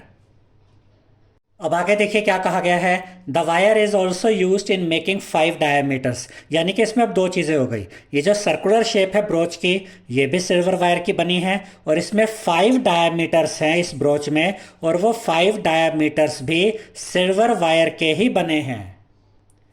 which divides the circle into 10 equal sectors as shown in figure। और ये भी कहा गया कि ये जो 5 डायमीटर यहाँ पर दिए गए हैं ना, आप काउंट करेंगे तो यहाँ 5 डायमीटर आपको पता चलेंगे, और ये जो 5 डायमीटर्स है इस सर्कुलर ब्रोच में, ये इस सर्कुलर ब्रोच को 10 इक्वल सेक्टर्स में डिवाइड करते हैं। यही लिखा है ना, विच divide the circle into 10 equal sectors. तो यहाँ पर आपको ये काउंट करेंगे तो टोटल 10 इक्वल सेक्टर्स मिलेंगे यहाँ पर आपको। अब आपको यहाँ फाइंड क्या करना है, यहाँ पर दो चीजें फाइंड करनी है। पहली, the total length of the silver wire required, यानी कि यहाँ जो टोटल वायर यूज हुई है, टोटल सिल्वर वायर, एक तो वो हमें पता करनी है कितनी यूज हुई है, उसकी लेंथ पता करनी है। टोटल सिल्वर वायर जो इसमें यूज हुई है ब्रोच में, उसकी लेंथ पता करनी है। और सेकंड पार्ट में the area of each sector of the broach, यानी कि यहाँ पर ये जितने भी सेक्टर हैं हमें हर सेक्टर का एरिया बताना है। तो सभी सेक्टर्स का एरिया इक्वली होगा, तो एक सेक्टर का एरिया हम निकाल लेंगे, वही सभी सेक्टर्स का भी एरिया होगा। अब हम इसका सॉल्यूशन देखते हैं। तो यहाँ हम लिखेंगे d यानी diameter is equal to 35 millimetre. हमें दिया गया कि जो डायमीटर की लेंथ है वो 35 मिलीमीटर है। तो रेडियस क्या होगा, रेडियस डायमीटर का हाफ होता है, तो 35/2 मिलीमीटर ये आ गई रेडियस। अब फर्स्ट पार्ट को हम सॉल्व करते हैं। पहले तो फर्स्ट पार्ट में हमें फाइंड करना है कि जो सिल्वर वायर यूज हुई है इस ब्रोच में उसकी लेंथ कितनी है। तो यहाँ हम लिखेंगे total length of silver wire is equal to 2 pi r plus 5 into diameter. इसका मतलब क्या हुआ, जब हम यहाँ लिख रहे हैं 2 पाई आर, तो इसका मतलब सबसे पहले तो हम ये सरकमफ्रेंस पता करेंगे क्योंकि ये सिल्वर वायर का बना है, उसमें प्लस कर देंगे 5 इंटू डायमीटर, क्योंकि जो 5 डायमीटर यहाँ पर बने हुए हैं ये भी सिल्वर वायर के भी हैं। तो यहाँ पर जब हम इनको फाइंड कर लेंगे, यानी कि 2 पाई आर सरकमफ्रेंस हो गया, 5 इंटू डायमीटर हो गया, और इनको जब हम फाइनली ऐड कर देंगे तो हमें वो लेंथ मिल जाएगी कि जो सिल्वर वायर यूज हुई है इस ब्रोच को बनाने में उसकी टोटल लेंथ कितनी है। यहाँ से ये सर्कुलर शेप वाली लेंथ पता चल जाएगी, यहाँ से पाँचों डायमीटर की लेंथ पता चल जाएगी। अब यहाँ पर देखिए ये 2 आ गया, इनटू में पाई की वैल्यू 22/7, इनटू में आर यानी रेडियस 35/2, प्लस का साइन 5 इंटू डायमीटर। डायमीटर की लेंथ कितनी है 35 मिलीमीटर, तो 5 डायमीटर है ना, तो 5 इंटू डायमीटर यानी कि 5 इंटू एक डायमीटर की लेंथ है 35, तो 5 इंटू 35 आ गया। अब यहाँ पर देखिए ये 2 से ये 2 कट जाएगा और ये 7 1 जा 7, 7 5 जा 35। अब देखिए 22 इंटू 5 करेंगे तो क्या मिलेगा 110, प्लस 5 इंटू 35 करेंगे तो क्या मिलेगा 175। इन दोनों को ऐड कर देंगे 110 को और 175 को, तो आपको मिलेगा 285। तो यहाँ पर जो total length of silver wire हमें पता करनी थी कि इस ब्रोच को बनाने में जो सिल्वर वायर यूज हुई है उसकी टोटल लेंथ कितनी है, वो टोटल लेंथ हमें मिल गई है 285 मिलीमीटर। अब एक सॉल्यूशन तो हमने देख लिया, अब इसी का सेकंड पार्ट पता करते हैं। सेकंड पार्ट में क्या निकालना है, the area of each sector of the broach, यानी कि जितने भी यहाँ पर सेक्टर है, टोटल 10 सेक्टर बन रहे हैं, 1 2 3 ऐसे आप काउंट करेंगे तो 10 सेक्टर्स बनेंगे। तो हमें ईच सेक्टर का एरिया पता करना, तो किसी भी एक सेक्टर का हम एरिया निकाल लेते हैं, हर सेक्टर का वही एरिया होगा। अब ये फर्स्ट पार्ट को तो हमने सॉल्व कर लिया। अब इसके बाद सेकंड पार्ट में क्या है, the area of each sector of the broach, यानी कि यहाँ पर जो टोटल ये 10 सेक्टर्स बन रहे हैं, हमें ईच सेक्टर का एरिया पता करना है। तो ये हम कैसे पता करेंगे, तो सेकंड पार्ट को यहाँ पे सॉल्व करते हैं। The area of each sector of the brooch is equal to, देखिए यहाँ पर ये सर्कल है और इस सर्कल का एरिया 10 इक्वल पार्ट्स में डिवाइड हुआ है। तो हम यहाँ पर क्या करेंगे, सर्कल के एरिया को 10 से डिवाइड कर देंगे तो ईच सेक्टर का एरिया यहाँ पर हमें मिल जाएगा। तो बड़ा सिंपल सा है, देखिए ये 1/10 यहाँ पर लिखा, इनटू में पाई की वैल्यू 22/7, इनटू में आर यानी रेडियस का स्क्वायर है, रेडियस कितनी है 35/2, उसको 2 बार लिख दिया। अब इसको यहाँ पर हम सॉल्व कर लेते हैं। अब यहाँ पर देखिए ये 10 है, ये 22 है, इसको सॉल्व किया जा सकता है। 2 5 जा 10, 2 11 जा 22, इसके अलावा 5 1 जा 5, 5 7 जा 35, और ये 7 से ये 7 कट जाएगा। अब यहाँ पर क्या बचा, 11 इंटू 35 करेंगे तो मिलेगा 385, अपॉन में देखिए 2 इंटू 2 यानी कि 4, यानी कि जो हमें एरिया पता करना था ईच सेक्टर का, the area of each sector of the broach, हमें पता चल गया है 385/4 मिलीमीटर स्क्वायर। और आपकी एनसीईआरटी बुक में यही आंसर दिया गया, तो मैंने भी सॉल्यूशन यही रोक दिया। अगर आप चाहें तो इसको डेसिमल में भी इस आंसर को निकाल सकते हैं। क्वेश्चन नंबर 10 में देखिए हमसे क्या कहा गया है, an umbrella has 8 ribs which are equally spaced, यानी कि यहाँ पर अगर आप देखेंगे ना, ये अम्ब्रेला में 8 रिप्स है। ये रिप्स देख रहे हैं, ये जो लाइंस आपको ऐसे कर्व नजर आ रही है ना, ये रिप्स हैं। हालांकि ये और अच्छे से क्लियर हो जाता है जब आप इसको एक सर्कुलर शेप में देखते हैं, यानी ये जो अम्ब्रेला है इसी को अगर फ्लैट कर दिया जाए, जैसा कि क्वेश्चन में आगे कहा भी गया है, तब आपको ये रिप्स बड़ी क्लियरली नजर आ जाएंगे। ये रिप्स नजर आ रही हैं, ठीक है, इन पे ध्यान देना है आपने। An umbrella has 8 ribs, total 8 ribs हैं, विच आर इक्वली स्पेस्ड, और इन सब के बीच में, जैसे कि एक रिब ये हो गई, एक रिब ये हो गई, इन सब के बीच में ये जो स्पेस, ये जो एरिया आप देख रहे हैं, ये इक्वल है, यानी जितना एरिया इधर उतना इधर, उतना इधर उतना इधर, सब में सेम एरिया यहाँ कवर हो रहा है। Assuming umbrella to be a flat circle, इस अम्ब्रेला को अगर आप एक फ्लैट सर्कल की तरह देखते हैं, ऑफ रेडियस 45 सेंटीमीटर, यहाँ पर जो रेडियस है ये 45 सेंटीमीटर है। Find the area between the 2 consecutive ribs of the umbrella, तो कोई भी 2 कंसेक्यूटिव रिब्स अगर आपके पास है तो उनके बीच का जो एरिया है वो हमें पता करना है। ये बड़ा ही इजी क्वेश्चन है। यहाँ पर अगर आप देखेंगे कि ये जो सर्कल है ये 8 इक्वल पार्ट्स में डिवाइडेड है, 1 2 3 4 5 6 7 8। तो हम क्या करेंगे, हमें ये एरिया पता करना है कि 2 कंसेक्यूटिव रिब्स के बीच में कितना एरिया है। तो हम क्या करेंगे, सर्कल का एरिया निकालेंगे और उसको 8 से डिवाइड कर देंगे। तो ये जो हमसे पूछा गया है 2 कंसेक्यूटिव रिब्स के बीच का एरिया, वो हमें पता चल जाएगा। तो इसके सोल्यूशन में हमने क्या लिखा, area between 2 consecutive ribs, 2 consecutive ribs के बीच का एरिया कैसे मिलेगा, 1/8 into pi are square. Pi are square क्या होता है, सर्कल का एरिया, उसको डिवाइड कर देंगे 8 से, तो हमें ये एरिया पता चल जाएगा 2 कंसेक्यूटिव रिब्स के बीच का एरिया। तो यहाँ पर ये 1/8 लिखा, इनटू में पाई की वैल्यू 22/7, इनटू में रेडियस कितनी दी गई है, देखिए क्वेश्चन में 45 सेंटीमीटर, तो रेडियस का स्क्वायर है तो 45 इंटू 45 आ गया। अब देखिए स्टूडेंट्स, ये 22 और ये 8 इसको आपस में सॉल्व किया जा सकता है। 2 के टेबल से कटेंगे, ये 2 4 जा 8, और यहाँ देखिए 2 11 जा 22। अब आप 11 को 45 को और 45 को इन तीनों को मल्टीप्लाई करेंगे तो मिलेगा 22275, और अपॉन में 4 इंटू 7 करेंगे तो मिलेगा 28। यानी ये जो हमें 2 कंसेक्यूटिव रिब्स के बीच का एरिया पता करना था वो हमें मिल गया है 22,000 275 अपॉन में 28 सेंटीमीटर स्क्वायर। और आपकी एनसीईआरटी बुक में यही आंसर दिया गया है। अगर आप चाहें तो इसको आगे सॉल्व करके डेसिमल फॉर्म में भी ला सकते हैं। मैंने वही आंसर आपको दिखाया जो आपकी एनसीईआरटी बुक में दिया गया है। अब इसके बाद क्वेश्चन नंबर 11 देखते हैं। A car has 2 wipers which do not overlap. एक कार में ये 2 वाइपर्स है जो कि एक दूसरे को ना तो टच करते हैं ना एक दूसरे के ऊपर आते हैं, यानी एक दूसरे को ओवरलैप नहीं करते। Each wiper has a blade of length 25 centimetre sweeping through an angle of 115 degree. यहाँ पर आप देख सकते हैं कि ये जो 2 वाइपर्स की बात की गई है जो कि कार के 2 वाइपर्स हैं, इनके लिए कहा गया कि इनकी जो ब्लेड ऑफ लेंथ है, यानी अगर आप ये देखेंगे ना तो ये सेक्टर बन रहा है, और ये जो रेडियस दी गई है ना, ये ब्लेड ऑफ लेंथ और कुछ नहीं, इसकी रेडियस है 25 सेंटीमीटर। ठीक है, और ये एंगल कितना बना रहे हैं 115 डिग्री। ये भी आप देख सकते हैं 115 डिग्री का ये एंगल बना रहे हैं। Find the total area cleaned at each sweep of the blades. यानी ये दोनों जो वाइपर्स हैं ये एक बार जब ये यूज़ होते हैं तो ये कितना एरिया क्लीन करते हैं ये बताना है। देखिए यही चीज़ है ना, find the total area cleaned at each sweep of the blades. ठीक है, तो एक बार जब ये स्वीप करते हैं तो ये कितना टोटल एरिया कवर करते हैं वो हमें बताना है। तो यहाँ पर आर यानी रेडियस कितनी है 25 सेंटीमीटर, थीटा यानी एंगल कितना है 115 डिग्री। अब यहाँ पर देखिए total area cleaned at each sweep of the blades is equal to, यहाँ पर ये जो फॉर्मूला है ना, ये फॉर्मूला किसका है एरिया ऑफ सेक्टर का, और उसको 2 से मल्टीप्लाई किया हुआ है क्योंकि यहाँ पर ये 2 सेक्टर हैं। ठीक है, तो 2 into theta upon 360 into pi are square. अब यहाँ पर हम वैल्यूज रख देंगे, ये 2 आया, मल्टीप्लाई का साइन, थीटा की जगह आ जाएगा 115 अपॉन में ये 360 इंटू में पाई की वैल्यू 22 अपॉन 7 इंटू में आर का स्क्वायर है ना, रेडियस कितनी है 25, तो 25 का स्क्वायर यानी कि 25 इंटू 25। अब देखिए स्टूडेंट्स, यहाँ पर ये 2 है, यहाँ पर 360 है, आपस में सॉल्व हो सकते हैं। 2 की टेबल में आते हैं तो 2 से काटिए, 2 1 जा 2, और यहाँ देखिए 2 1 जा 2, 3 में से 2 गया 1 बचा, 1 एंड 6 16, 2 8 जा 16, ये 0 बचा, ये 0 यहाँ पर आ गया। अब ये 115 है, ये 180 है, ये भी आपस में कट सकते हैं, ये 5 की टेबल में आता है तो 5 से काटेंगे।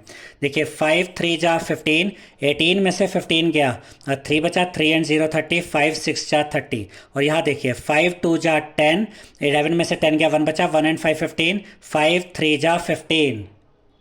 अब आगे देखिए ये 36 है, ये 22 है, ये भी आपस में कट सकते हैं, ये दोनों 2 की टेबल में आते हैं, तो 2 1 जा 2, 3 में से 2 गया 1 बचा, 1 एंड 6 16, 2 8 जा 16, यहाँ मिला 18, और यहाँ पर देखिए 2 11 जा 22।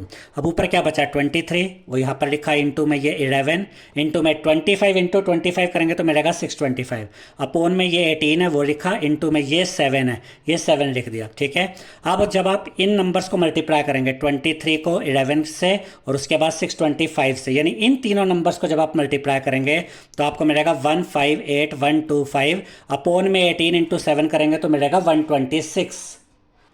तो यहां पर हमें जो ये फाइंड करना था total area cleaned at each sweep of the blades, वो हमें कितना मिल गया है 158125 अपॉन 126 सेंटीमीटर स्क्वायर। और आपके एनसीईआरटी बुक में यही आंसर दिया गया है, लेकिन अगर आप चाहते हैं तो आप इसको डिवाइड करके डेसिमल फॉर्म में भी लिख सकते हैं, लेकिन मैंने ये आंसर यही तक दिखाया है क्योंकि एनसीईआरटी बुक में यही आंसर गिवन है। अब इसके बाद क्वेश्चन नंबर 12 में देखिए क्या कहा गया है। To warn ships for underwater rocks a lighthouse spreads a red coloured light over a sector of angle 80 degree to a distance of 16.5 kilometre. इसका मतलब क्या है, समुद्र के किनारे ना ये इस तरीके के लाइट हाउस होते हैं जो कि लाइट इस तरीके से फेंकते हैं समुद्र के ऊपर ताकि जो अंडर वाटर रॉक्स हैं वो उनके बारे में वार्निंग मिल जाए शिप्स को वो नज़र आ जाए वो अंडर वाटर रॉक्स और वो टकराने से बच जाए। तो यहाँ से जो लाइट आ रही है ये आप देख सकते हैं एक सेक्टर की शेप में आ रही है। यहाँ पर एंगल दिया हुआ है 80 डिग्री और ये आपको रेडियस दी गई है 16.5 kilometre. Find the area of the sea over which the ships are warned. आपको ये पता करना है ये जो लाइट यहाँ से फेंकी जा रही है, ये जो लाइट हाउस है इससे जो ये लाइट जा रही है सी के ऊपर, ये कितना एरिया कवर कर रही है वार्निंग के लिए। ये जो एरिया कवर हो रहा है यानी कि हमें ये सेक्टर का एरिया यहाँ पर फाइंड करना है। साथ ही ये भी कहा गया है कि use pi is equal to 3.14, यानी पाई की वैल्यू हमें 3.14 यूज करनी है। और अब हम ये सेक्टर का एरिया फाइंड करते हैं। तो इसके सॉल्यूशन में हम लिखेंगे आर यानी रेडियस 16.5 किलोमीटर, जो कि यहाँ पर हमने देखा था हमें गिवन है, और थीटा कितना दिया गया है 80 डिग्री, तो थीटा यानी एंगल हमने लिखा 80 डिग्री। अब हमें क्या पता करना है कि ये जो लाइट जा रही है ये कितना एरिया कवर कर रही है। लाइट हाउस से ये जो लाइट यहाँ जा रही है सी के ऊपर, ये कितना एरिया कवर कर रही है। Area of the sea over which the ships are warned, यानी कि सी के ऊपर वो एरिया, जितने एरिया में जो शिप्स है उनको वार्निंग मिल रही है, वो एरिया कितना है, वो हमें कैसे मिलेगा। उसके लिए हमें ये सेक्टर का एरिया निकालना होगा, यानी theta upon 360 into pi are square. अब हम यहाँ पर ये वैल्यूज रख देंगे, थीटा की वैल्यू, पाई की वैल्यू और रेडियस की वैल्यू। थीटा यानी एंगल कितना 80 डिग्री, तो यहाँ आ गया 80 अपॉन में ये 360 इंटू पाई की वैल्यू हमसे कहा गया 3.14 यूज़ करनी है, तो पाई की जगह यहाँ पर ये 3.14 आ गया, इनटू में रेडियस का स्क्वायर है, और रेडियस कितनी है 16.5, तो 16.5 इंटू 16.5। अब देखिए ये जीरो से ये जीरो कट जाएगी। अब ऊपर 8 है, नीचे 36 है, ये 2 की टेबल में भी कटते हैं, 2 की टेबल से भी कटते हैं और 4 से भी कटते हैं। तो आप चाहे तो इनको 2 से भी काट सकते हैं और 4 से भी काट सकते हैं, तो हम इनको 2 से काट देते हैं। 2 4 जा 8, और यहाँ देखिए 2 1 जा 2, 3 में से 2 गया 1 बचा, 1 एंड 6 16, 2 8 जा 16। अब क्या मिला 4 और 18, ये भी 2 से कटेगा, 2 2 जा 4, यहाँ देखिए 2 9 जा 18। अब यहाँ क्या बचा 2 इंटू 3.14 इंटू 16.5 इंटू 16.5। जब आप 2 3.14 16.5 और 16.5 को मल्टीप्लाई करेंगे तो आपको मिलेगा 1709.73। अपॉन में ये 9 है तो अपॉन में 9 आ जाएगा, और जब आप 1709.73 को डिवाइड करेंगे 9 से तो आपको मिलेगा 189.97 किलोमीटर स्क्वायर। यानी कि यहाँ पर जो एरिया हमें बताना था कि कितना एरिया कवर हो रहा है ये लाइट के द्वारा, तो ये एरिया हमें मिल गया है 189.97 किलोमीटर स्क्वायर। अब इसके बाद क्वेश्चन नंबर 13 में देखिए हमसे क्या कहा गया है। A round table cover has 6 equal designs as shown in figure. अब यहाँ पर आप देख सकते हैं कि ये इस तरीके का ये एक सर्कुलर शेप में एक टेबल कवर है, और इसमें 6 इक्वल डिज़ाइंस बने हैं। कैसे, ये कोड दिख रही है आपको ये, और यहाँ पर ये माइनर सेगमेंट में ये डिज़ाइन बना हुआ है, ऐसे ये कोड है, यहाँ पर ये डिज़ाइन बना हुआ है। ऐसे कितने डिज़ाइन है 1 2 3 4 5 6 डिज़ाइंस यहाँ पर बने हुए हैं। If the radius of the cover is 28 centimetre, यहाँ पर जो रेडियस हमें दी गई है वो है 28 सेंटीमीटर। तो यहाँ पर ये रेडियस भी हम इस तरीके से ज्वाइन करके दिखा देंगे, यहाँ पर ये ऐसे, और ये एक यहाँ से ज्वाइन करेंगे, ठीक है।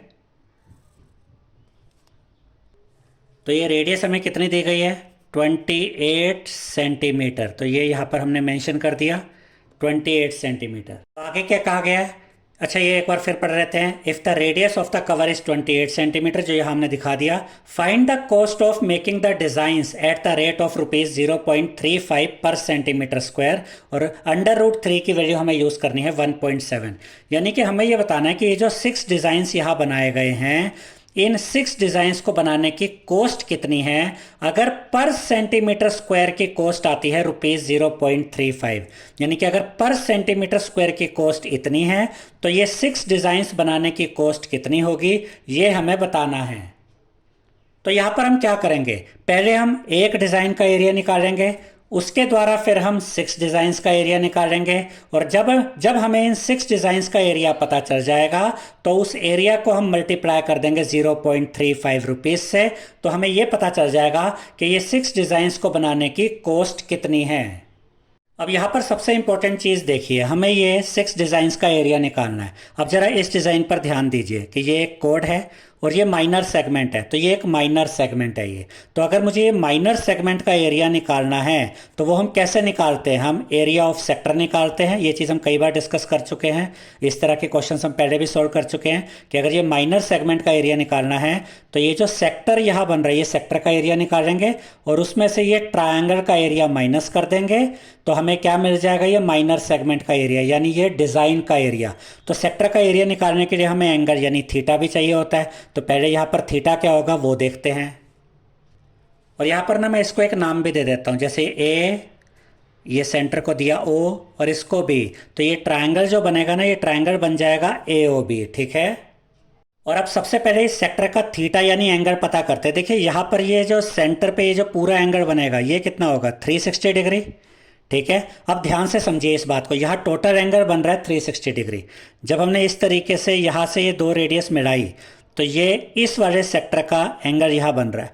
ऐसे आप इसको भी तो यहाँ पर ऐसे मिला सकते हैं, जैसे कि इसको ऐसे मिलाएंगे, इसको ऐसे मिलाएंगे, ये मैं रफली मिला रहा हूँ अभी, ऐसे इसको भी मिलाएंगे, ऐसे यहाँ इसको मिलाएंगे। तो ये जो 360 डिग्री है ये कितने इक्वल पार्ट्स में बट गया, 1 2, उसके बाद यहाँ पर 3। इसको ज़रा दोबारा देख लेते हैं, इसको मैं थोड़ा सा डार्क कर लेता हूँ ताकि आपको ना ये क्लैरिटी से नज़र आ जाए। देखिए एक एंगल 1, ये 2, ये 3, ये 4, ये 5 और ये 6, यानी ये 360 डिग्री आपका 6 इक्वल पार्ट्स में बट रहा है। तो एक पार्ट यानी इतना एंगल कैसे मिलेगा हमें, हम 360 को 6 से डिवाइड कर देंगे तो हमें ये थीटा ये एंगल मिल जाएगा। देखिए सेंट्रल एंगल है 360 डिग्री, ये पूरा एंगल 360 डिग्री है। एंगल ऑफ ईच सेक्टर, ये जितने भी सेक्टर यहाँ बन रहे हैं इन सब में जो एंगल बनेगा वो हम कैसे निकालेंगे, 360 डिग्री को 6 से डिवाइड कर देंगे, क्योंकि ये 360 डिग्री 6 इक्वल पार्ट्स में डिवाइड हो रहा है। ये 6 से काटते हैं, 6 1 जा 6, 6 6 जा 36, ये 0 बचा यानी 60 डिग्री। यानी कि ये जो थीटा ये जो एंगल हमें चाहिए था ये मिल गया है 60 degree. Area of one design, और ये डिज़ाइन किस शेप में किस फॉर्म में है, ये माइनर सेगमेंट का एरिया हमें निकालना है। तो area of one design is equal to, और माइनर सेगमेंट का एरिया कैसे निकालते हैं, एरिया ऑफ सेक्टर, उसमें से माइनस कर देंगे area of equilateral triangle A O B. अब देखिए अगर मैं ये एरिया ऑफ सेक्टर निकाल लूँ और उसमें से ये ट्रायंगल का एरिया माइनस कर दूं तो मुझे माइनर सेगमेंट का एरिया मिल जाएगा। अब हो सकता है कि आप सोचें कि ये हमें कैसे पता चला कि ट्रायंगल ए ओ बी एक इक्विलेटरल ट्रायंगल है। हम पहले भी इस चीज़ को डिस्कस कर चुके हैं कि अगर आपके पास इस तरीके से ट्रायंगल दिया गया है और उसमें आपका ये एंगल 60 डिग्री बन रहा है तो ये एक इक्विलेटरल ट्रायंगल ही होगा। और इसके रीज़न पहले भी मैं आपको समझा चुका हूँ, कुछ क्वेश्चंस में हम ये चीज़ देख चुके हैं। जैसे ये दो साइड्स इक्वल है ना, ये दो साइड्स 28 सेंटीमीटर है तो इनके अपोजिट एंगल्स भी आपस में इक्वल होंगे। अब अगर देखें तो तीनों एंगल्स का सम क्या होता है 180 डिग्री। ये अगर 60 है तो बाकी कितना बचा 120, जो इक्वल पार्ट्स में बटा होगा यानी कि 60 60। तो 60 60 120 120 और 60 180। तो ये कैसा ट्रायंगल बन गया, इक्विलेटरल ट्रायंगल, इसलिए हमने यहाँ पर इसको इक्विलेटरल ट्रायंगल लिखा है। अब हम ये एक डिज़ाइन का एरिया निकालते हैं। तो एरिया ऑफ सेक्टर का फॉर्मूला लिखा theta upon 360 into pi are square, minus में एरिया ऑफ इक्विलेटरल ट्रायंगल का फॉर्मूला लिखा √3/4 साइड का स्क्वायर। अब थीटा कितना आया था हमारा यहाँ पर 60 डिग्री, तो थीटा की जगह 60 लिखेंगे, अपॉन में 360 इंटू में पाई की वैल्यू यहाँ पर हम यूज़ करेंगे 22 अपॉन में 7 इंटू में रेडियस कितनी है 28, तो उसका स्क्वायर है ना रेडियस का स्क्वायर, तो 28 इंटू 28। फिर ये माइनस का साइन मैंने यहाँ पर लिखा और √3 की वैल्यू यहाँ पर हमें दी गई है 1.7 यूज़ करनी है।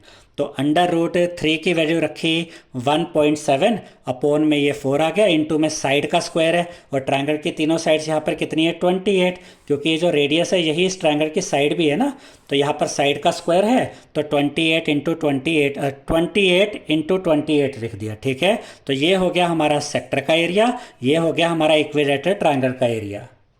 अब यहाँ पर कैलकुलेशन देखते हैं, 0 से 0 कट जाएगी, 6 1 जा 6, 6 6 जा 36। अब ये 22 है, ये 6 है, ये भी 2 से कटता है, 2 3 जा 6, 2 11 जा 22। अब ये 28 है, ये 7 है, ये भी कट जाएंगे, 7 1 जा 7, 7 4 जा 28। अब यहाँ पर क्या बचा देखिए, ये 11 है वो लिखा, इंटू में ये 28 है, इंटू में बचा ये 4 ये लिखा, अपोन में यहाँ क्या बचा 3, तो अपोन में 3 आ गया। फिर ये माइनस का साइन, अब यहाँ पर देखिए, यहाँ पर ये 28 है 4 है, आपस में कट जाएंगे, 4 1 जा 4, 4 7 जा 28। अब यहाँ क्या बचा माइनस का साइन, 1.7 इंटू में 7 इंटू में 28। अब यहाँ पर इन तीनों को जब आप मल्टीप्लाई करेंगे 11 28 और 4 को, तो आपको मिलेगा 1232, वो लिखा, अपोन में 3 आ गया, माइनस का साइन, 1.77 और 28 इन तीनों को मल्टीप्लाई करेंगे तो आपको मिलेगा 333.2। अब यहाँ अपोन में 3 है, यहाँ अपोन में कुछ नहीं है मतलब 1 है, 3 और 1 का एलसीएम 3 आ गया। अब 3 को 3 से डिवाइड किया 1 बचा, 1 इंटू 1 2 3 2 किया तो ये 1232 ऊपर आ गया, जैसे नॉर्मली एलसीएम हम कैलकुलेट करते हैं। फिर ये माइनस का साइन, 3 को इस 1 से डिवाइड किया 3 बचेगा, उस 3 को ऊपर वाले न्यूमरेटर से मल्टीप्लाई किया तो आ गया 999.6। अब हम अगले पेज पे क्या देखेंगे कि इसको सॉल्व करके क्या आता है। अब हम क्या करेंगे, 1232 में से माइनस करेंगे 999.6 को और अपोन में लिखेंगे 3 को। तो ये माइनस करके हमें मिला 232.4 अपॉन में 3 सेंटीमीटर स्क्वायर। तो यहाँ पर ये एक डिज़ाइन का एरिया हमें मिल गया। अब हम 6 डिज़ाइंस का एरिया निकालते हैं। Area of 6 designs is equal to, एक डिज़ाइन का जो एरिया है उसको मल्टीप्लाई कर देंगे 6 के साथ।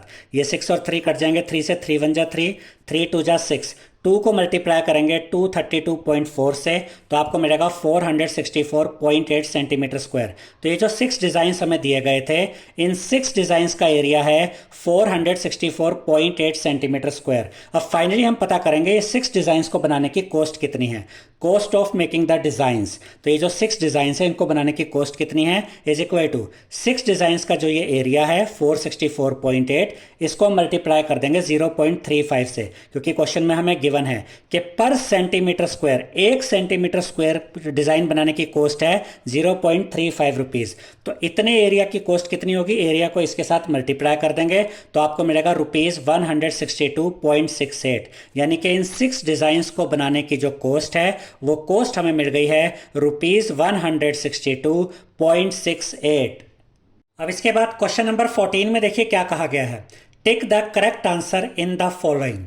Area of a sector of angle P in degrees of a circle with radius R is. यानी कि यहाँ पर हमें एक पहले तो ये सर्कल दिया गया है जिसमें कि ये सेक्टर बन रहा है, ये देख रहे हैं सेक्टर बन रहा है, और इस सेक्टर में एंगल कितना दिया गया है P डिग्री, तो थीटा यानी एंगल हो गया P डिग्री, और रेडियस हमें दी गई है R, तो रेडियस हमने लिख दी R।